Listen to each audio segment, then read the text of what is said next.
हमारी आज की कहानी है गरीब की मजबूरी। मेरी लिखी कहानियाँ रोज़ सुनने के लिए हमारे चैनल हिंदी कहानियाँ स्टोरीज़ को सब्सक्राइब ज़रूर करें। चलिए शुरू करते हैं।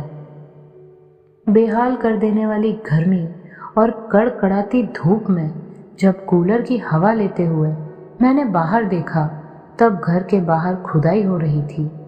वहाँ बहुत सारे मजदूर काम कर रहे थे, जिसमें कई औरतें, आदमी और तो और छोटे छोटे बच्चे भी थे। कई मजदूर तो बहुत छोटी उम्र के थे। उन सब में एक गर्भवती महिला भी थी। वो शायद 16-17 साल की होगी और दिखने में लग रहा था कि उसका 7वां-8वां महीना चल रहा था। वो ऐसी हालत में भी भरी धूप में मजदूरी कर रही थी। मजबूरी और पैसा एक इंसान से क्या नहीं करवाता।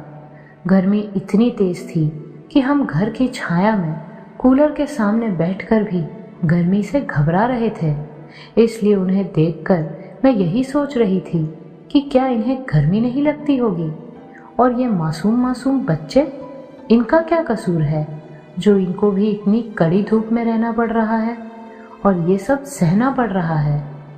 मैं उन्हें देख ही रही थी, तभी उस गर्भवती महिला को शायद चक्कर आने लगे और सभी ने उससे काम छुड़वाकर उसे छाया में बिठा दिया।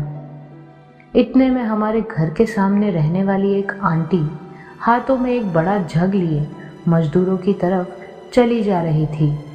वहां जाकर उन्होंने जो किया वो देखकर मैं चकित रह गई। दरअसल उस जग में वो उन मजदूरों के लिए चाय लेकर आई थी। चाय भी थोड़ी बहुत नहीं, बल्कि भरपूर मात्रा में। उन्होंने सबको बिठाकर ठंडा पानी और चाय पिलाई। सभी मजदूरों के चेहरे पर एक अलग ही प्रकार की खुशी देखी मैंने उस दिन। एक मजदूर से हमेशा यही अपेक्षा की जाती है कि आप उसे जितना पैसा दे रहे हो, उसके बराबर या उससे ज़्यादा काम निकलवाना है। एक मजदूर हमारे लिए सिर्फ एक काम करने की मशीन होता है, और मजदूरों को भी सबसे इसी तरह के बर्ताव की उम्मीद होती है।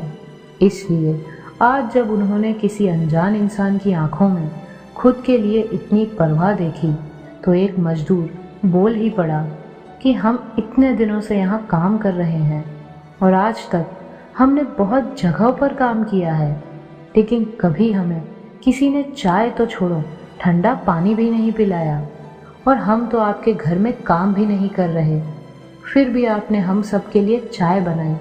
हम सबको बहुत खुशी हुई। आपका बहुत बहुत धन्यवाद। इतने में दूसरा मजदूर हामी भरते हुए बोला कि कम से कम आपके दिल में हमारे लिए इतनी परवाह तो है, और आपने हमें इंसान तो समझा, वरना इस जमाने में कोई किसी के लिए बिना काम के कुछ भी नहीं करता। सब कुछ स्वार्थ पर चलता है। चाय कोई बड़ी चीज़ नहीं है, पर इसके पीछे आपकी जो भावना है वो बहुत बड़ी है।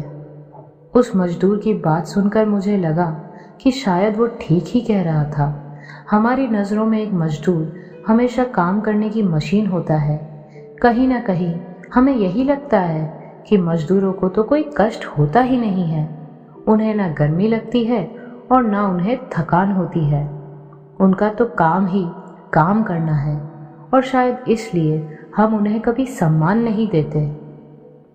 लेकिन हमें ये सोचना चाहिए कि वो भी हमारे ही तरह इंसान है और उनकी भी मजबूरी है, तभी वो हर परिस्थिति से जूझते हुए भी मेहनत कर रहे हैं। इसलिए